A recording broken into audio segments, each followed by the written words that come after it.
ഈ പുഴ ഒഴുകുന്നത് പോലെ തന്നെയായിരുന്നു അന്ന് ആ സ്കൂൾ ദൂരവും. തീരാത്തൊരു യാത്ര.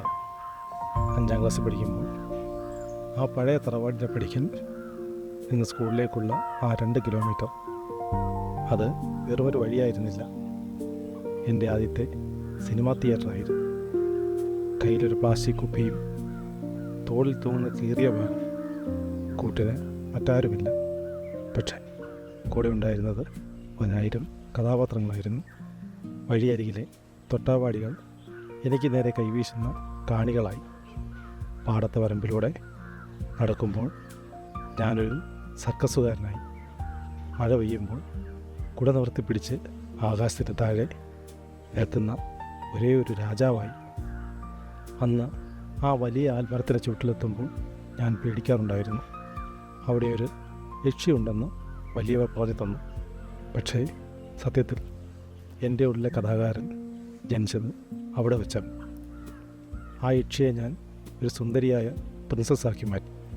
അവൾക്ക് ഞാൻ എൻ്റെ ചോറ്റുപാത്രത്തിലെ പേര് പങ്കുവച്ചു. സ്കൂളിലെ ആ മഞ്ഞ കേറ്റ് കാണുമ്പോൾ ഒരു വിഷമമായിരുന്നു. അവിടെ എൻ്റെ സ്വപ്നലോകം അവസാനിക്കുകയാണല്ലോ എന്ന്. ടീച്ചർ ചോദിക്കും, മാധവൻ എന്താ ഇത്ര വൈകിയത് എന്ന്. എൻ്റെ കയ്യിൽ അന്ന് ഉത്തരങ്ങളുണ്ടായിരുന്നില്ല.